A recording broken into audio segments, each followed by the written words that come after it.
제3강입니다. 오늘은 시편 94편 18절을 중심으로 이게 구약을 어떻게 이해해야 할까 하는 대표적인 메시지입니다. 제목은 나의 발이 미끄러진다고 말할 때에. 자, 지금 우리 코로나 때문에 포로로 잡혀 있죠. 시편 94편은 갈대아 포악한 군인들이 쳐들어와서 예루살렘을 짓밟고 예루살렘이 파괴되어지는 현장을 배경으로 썼다고 합니다. 여기에서는 하나님이 어떠한 사람에게 복을 베푸는가 라고 말을 하는 거예요. 자, 좀 간단히 말씀드리면 시편 1편은 작자 미상이에요. 복받는 사람은 어떤 사람이냐? 여호와의 말씀을 주야로 묵상하는 자가 시절을 쫓아 풍성한 열매를 맺는다는 거죠. 그리고 시편 94편 여기는 뭐예요? 하나님의 말씀을 받아들이는 자들, 여호와의 교훈을 즐거워하는 자들에게 하나님이 하나님의 헤세드 인자 자비 긍휼하심을 복으로 주신다라는 거예요. 그리고 시편 136편도 작자 미상이지요. 여기에는 26절로 이루어져 있는데 1절부터 쭉 해서 26절까지 각 절마다 하나씩 들어있는 공통 분모가 있어요. 그는 헤세드라는 명사입니다. 헤세드는 구약에 235번 나오는데 시편 136편 아예 1절부터 마지막 절까지 구구절절 이를 감사하자. 그 인자하심이 이러저러 했다. 둘로 대규를 이루죠. 여호와께 감사하라. 감사하자. 그 이유는 그분의 인자하심이 어떠했기 때문이다 라고 1절부터 마지막 절까지 계속 헤세드를 찬양하는 걸 보게 돼요. 그리고 감사하자는 거예요. 그러니까 하나님이 기적과 이적을 기사를 베풀어서 환난 속에 있는 자기 백성을 왕으로서 구출하는데 그것은 뭐예요? 하나님이 우리와 맺으신 언약, 그리고 그 언약을 이행하는 것은 뭐예요? 그분의 인자하심이라고 해요. 그분의 헤세드로, 그분의 은총으로, 사랑으로, 한마디로 그분의 마음씨가 헤세드라는 거예요. 그분의 은총으로, 선하심으로 우리를 구출한다라는 거예요. 자, 결론적으로 뭐예요? 코로나도 인간이 어찌 아무리 노력하고 발버둥 쳐도 근본적인 해결이 이루어질까요? 의학도 동원하고 또 여러 과학도 동원하고 우리의 물자와 지식과 모든 걸 총동원해서 해야겠지요. 당연히 그것도 하나님 주신 거니까. 그러나 근본적으로 다시 원상복귀 되려면은 하나님의 헤세드가 있어야 된다. 그래서 우리는 인간 물질 만능 그 욕심을 이제는 회개하고 그동안 우리가 무한 질주했던 무한 경쟁의 그 틀 속에서 만들어진 여러 찌꺼기 오물들 그 결정체가 코로나19거든요. 결국 회개하고 하나님으로부터 헤세드가 우리에게 있기를 간구하는 수밖에 없어요. 그럴 때 하나님의 말씀을 받아들이고 수용하는 우리들로 인해서 언약 백성들로 인해서 하나님이 창조한 이 창조세계를 다시 복원시키고 하나님이 안전하게 하실 것이다. 그분의 헤세드로. 자, 이제 사실 요약은 다 했습니다. 먼저 시편은 모세 오경적인 구조로 되어 있다는 거예요. 그 보게 되면 1권부터 5권으로 편집이 되어 있는데 1편에서 2편, 3편 쭉 해서 150편을 마치는데 이걸 5등분한 거예요. 그건 왜 그랬을까? 후대의 편집자가 시편을 연구하는 학자들이, 유대 학자들이 이것을 창세기, 출애굽기, 레위기, 민수기, 신명기적으로 잘 배열했다는 거예요. 그래서 1985년도까지만 해도 그저 큐티식으로 뭉뚱그려서 시편을 묵상하고 스터디를 했는데 윌슨이라는 분이 1985년에 히브리 시편의 편집이라는 책을 발간했어요. 그것이 시편 연구의 코페르니쿠스적인 대전환을 이루어서 시편이 1권부터 5권으로 되어 있기 때문에 모세 오경식으로 접근을 하면서 편집자가 그것을 배열하고 구조를 만들어 놓은 이것을 그 저자의 심정으로 들어가도록 쉽게 우리에게 길을 열어놨다는 거예요. 그 시편의 내면 세계를 그러한 시각으로 연구를 하므로 오늘날 시편 현대 연구는 21세기 성도들에게 그 메시지가 무엇을 교훈하는가, 무엇을 말하는가 이렇게 적용하는 것까지 뿌리째로 연결시켰다는 말씀이에요. 자, 1권부터 3권은 그 핵심이 갈대아 사람들이 이제는 쳐들어와서 예루살렘을 멸망시키는 그 노래. 그래서 마지막 89편 결론은 우리가 이방인들에게 짓밟혀 도다하면서 한탄하면서 시를 만든 거예요. 그 다음에 시편 4권은 이게 이제 90편부터 106편으로 되어 있는데 이거는 포로 생활을 하고 있는 애환을 담고 있는 거죠. 갈대아 사람들이 바벨론 포로할 때 1차, 2차, 3차 맹공을 퍼부어서 예루살렘을 함락했는데 아마 여기에는 그들의 무법한 포악, 무도한 압박과 또 그 결과로 끌려가서 그들이 포로 생활을 하는 데의 애환을 노래한다고 볼 수 있습니다. 그래서 시편 94편은 예루살렘의 침공을 아마 3차 침공일까요? 당해서 이제 나라가 파괴 상태가 되고 4권은 그렇게 포로 생활 속에서 고통을 당한다는 것을 암시하는 거죠. 그리고 시편 106편은 이제는 하나님께서 우리로 하여금 고향 땅에 돌아가게 해달라고 귀환을 간구하는 내용으로 그를 마감하는 거예요. 그 다음에 시편 5권은 107편부터 150편까지 되어 있는데 이것은 포로 귀환을 배경을 해요. 이스라엘 사람들이 이제 고향 땅으로 돌아오게 되는 이야기죠. 그래서 150편은 시편 기자가 7개의 악기를 동원합니다. 나팔과 비파와 수금과 소고와 현악과 통소와 제금. 제금은 그 심벌이를 말해요. 꽝 하는 이 7가지 악기를 동원해서 호흡 있는 자마다 여호와를 찬양하라 하고 악기와 함께 하나님을 높이면서 끝나는 것이 시편 150편이에요. 이렇게 시편 1편은 누가 보겠는가 하나님의 말씀을 따라 사는 사람. 그리고 시편 94편은 그러한 사람은 환난 날로부터 하나님이 헷세대의 은총을 입게 한다. 하나님의 loving kindness, 사랑스러운 친절함. 이 친절함이 그들 가운데 나타나는데 언약의 주, 언약의 왕이신 그분이 이 헷세대의 방법, 당신의 선하심을 베푸는 그런 기적과 이적과 그 놀라운 하나님의 행적을 통해 그들을 구덩이에서 환난 가운데 꺼집어낸다는 거예요. 그것을 노래하는데 그게 복받은 사람이에요. 헷세대의 복을 받은 사람이에요. 그리고 시편 150편은 작자 미상인데 7개의 악기를 동원해서 복 있는 사람들이 하나님을 찬양하는데 우리를 환난 가운데 건져주신 것을 감사하는 거예요.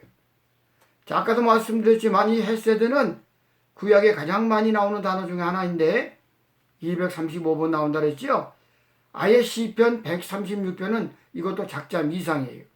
헷세드를 각 절마다 하나씩 다 집어넣어서 26번 이야기해요. 헷세드 찬양시입니다.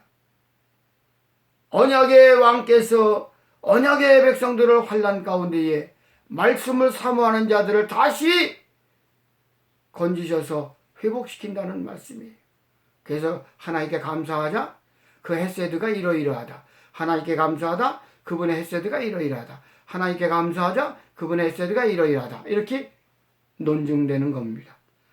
자, 이제 시편의 구조를 함께 보았고 94편 18절을 중심으로 다시 한번 설명해 보도록 하겠습니다.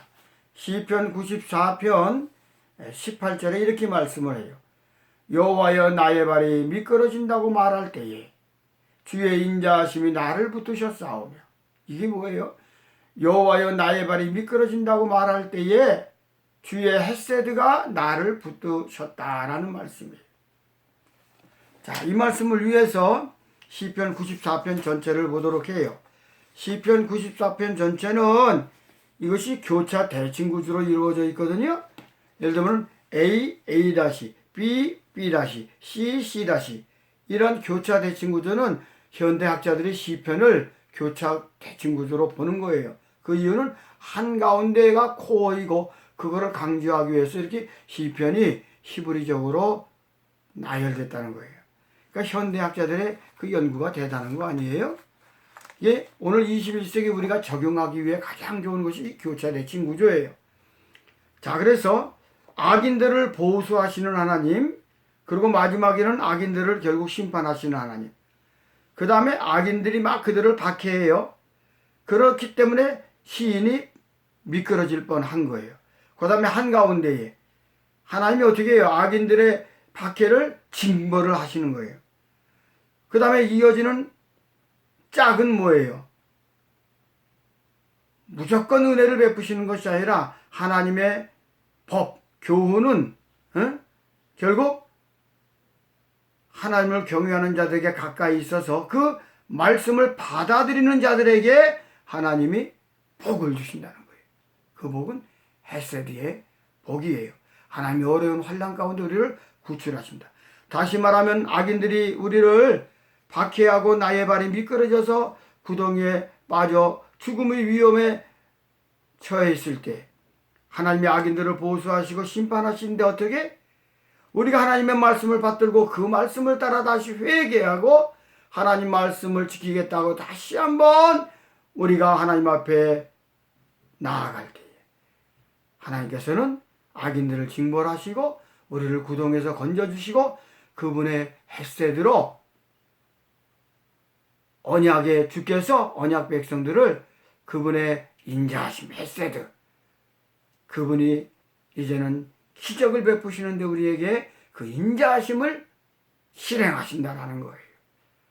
자, 그래서 이 시편이 교차대칭 구조로 되어 있는데 얼마나 놀라워요.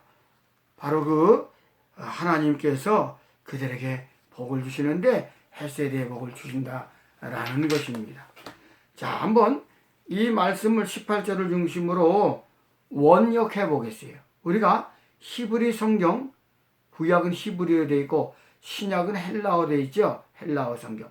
그러면 구약 히브리 성경이나 헬라어 신약 성경이나 이 말씀을 어떻게 해요? 그 저자가 의도하는 것을 그 속에 들어가서 엑세게 오마이, 리드 아웃, 끄집어내야지. 내 생각을 거기서 끄집어내면 안 돼요.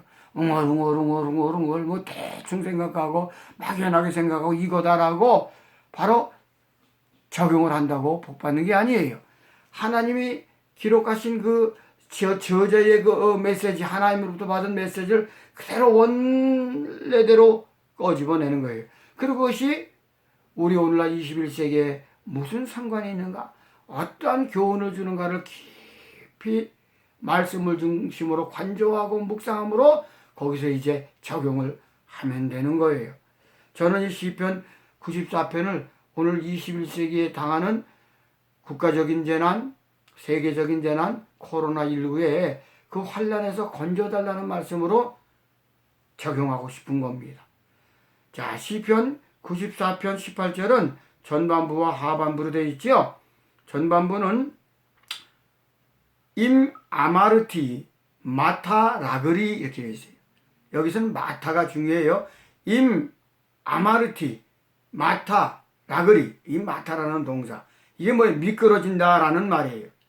그래서 우리 말로는 여호와여 나의 발이 미끄러진다고 말할 때에 주의 인자하심이 나를 붙으셨사오며, 그러니까 전반부는 여호와여 나의 발이 미끄러진다고 말할 때에 이죠. 여기서 핵심은 아까 말했던 미끄러진다라는 거예요. 마타라는 동사예요. 이건 3인칭 단수 완료형 동사예요. 갑자기 발생한 게 아니라 전에부터 쭉 점진적으로 이루어져서 완료된 상태예요. 3인칭이니까 뭐예요? 발이에요, 발. 발이 그렇게 됐다는 거예요. 자, 마타는 뭐예요? 마타는 좌우로 흔들려서 위기에 놓여 있다는.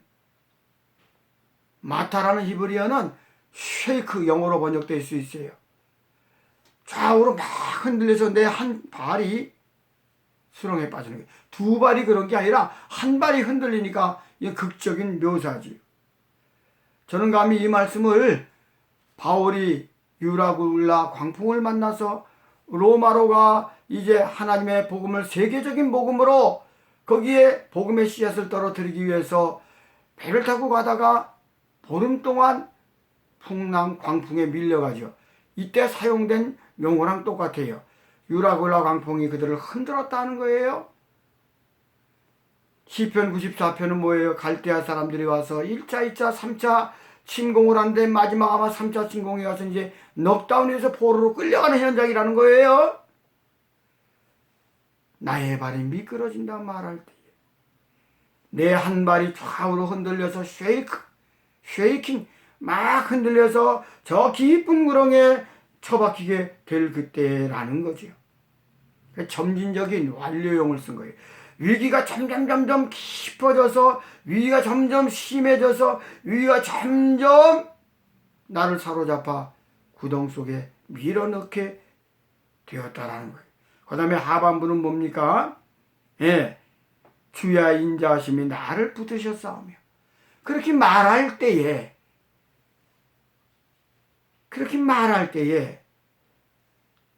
다행스럽게 주의 인자하심이 나를 붙으셨사오며 그랬어요. 이 말씀 원어는 하스데카 야훼 이스 아데니라고 했어요. 하스데카 야훼 이스 아데니. 여기서 중요한 건 하세데카예요. 하세데카는 2인칭 단수 소유격 대명사예요. 2인칭 하나님을 가리키는 거죠. 단수이고 소유격 대명사예요. 자, 무슨 얘기냐? 당신의 헤세드 이런 뜻이에요. 당신의 헤세드가 나를 붙으셨다라는 거예요. 자, 헤세드는 하나님의 따뜻한 마음씨를 가리키는 거예요. 그래서 단순히 말하면 카인드니스, 친절함, 또는 굿니스, 선하심, 어떤 성경에는 loving kindness, 사랑스러운 친절함. 이 보통 저는 그냥 선하심을 말하죠. 하나님의 마음씨, 선하심. 이게 헤세드. 당신의 헤세드가 나를 붙들어 주셨다라는 거예요. 자, 그래서 저는 이 전반부와 마지막 하반부 28절을 이렇게 원역하고 싶어요. 우리는 이건 그냥 수준이 낮은 거예요. 원래의 번역을 해보는 거예요. 히브리 원본을 따라 번역을 해봐요. 원역해보는 거예요. 그래서 원역하면 이렇게 볼 수 있어요. 만일 내가 나의 발이 좌우로 흔들려 점점 위기에 놓인다면 여호와 당신의 선한 헤세드, 여호와 당신의 선한 은혜가, 이것도 완료형이잖아요. 끊임없이 붙들었습니다. 할렐루야. 만일 내가 나의 발이 흔들려 점점 위기에 놓인다면 그때 여호와 당신의 선한 은혜가 끊임없이 나를 붙들었습니다 하고 신앙 고백하는 거죠. 자, 코로나19 속에 사는 우리들, 이 어찌된 상황이에요. 남이 탓할 거 없어요. 다른 나라 국가 탓할 거 없어요. 이건 내 문제예요. 나의 욕망, 물질적인 욕망, 세속적인 욕망, 그 무한 질주를 통해 내 개인이 파괴되고 백성들이 파괴되고 나라가 파괴되고 세계가 엉망진창이 됐잖아요.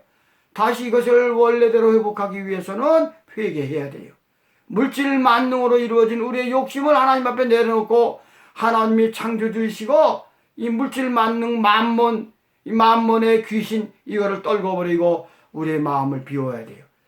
그에 바래 뭐래 예수께서 우리에게 원하신 거죠?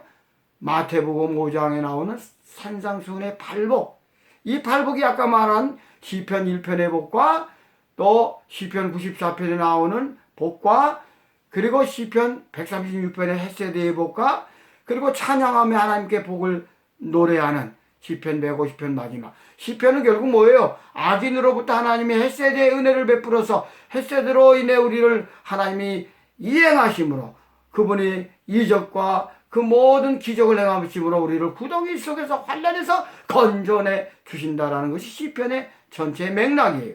우리는 복받은 사람입니다. 그리고 어떻게 해야 돼요? 무릎을 꿇고 기도해야 돼요.